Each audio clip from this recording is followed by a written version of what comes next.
Hello. അപ്പോൾ ഇന്ന് ഇവിടെ ഭയങ്കര ചാറ്റൽ മഴയാണ് കേട്ടോ. അതുകൊണ്ട് വെളിയിലൊന്നും ഇറങ്ങാൻ ഒക്കത്തില്ല. നമ്മുടെ സിയക്കുട്ടി എന്ത് ചെയ്യാന്ന് കാണിച്ചു തരാവേ. താണ്ടെ ടമ്മും ദാദുവിൻ്റെ കൂടെ ഇരുന്ന് ഹാർമോണിയമൊക്കെ വായിക്കുക. മോൾക്ക് പാട്ട് ഭയങ്കര ഇഷ്ടമാണ്. ഹാർമോണിയം കണ്ട അപ്പോഴേ ഇതെടുക്കും. അങ്ങനെ മഴയായിട്ട് വെളിയൊന്നും ഇറങ്ങാൻ ഒക്കത്തില്ല. അതുകൊണ്ട് ദാദയും ടമ്മും കൂടെ ഇരുന്ന് മുകളുടെ അടുത്ത് നിന്ന് വായിക്കുക.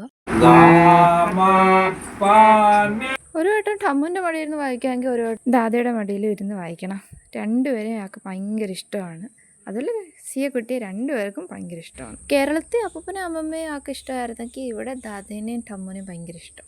ഹാർമോണിയം വായിക്കുന്ന സമയത്ത് ചുമ്മാ ഇരിക്കാൻ അച്ഛനടുത്ത് പാടാൻ പറയുക. അപ്പോൾ ഇന്നത്തെ വീഡിയോ ഇഷ്ടപ്പെട്ടു എന്ന് വിചാരിക്കുന്നു. അപ്പോൾ അടുത്ത വീഡിയോ നമുക്ക് പിന്നെയും കാണാം.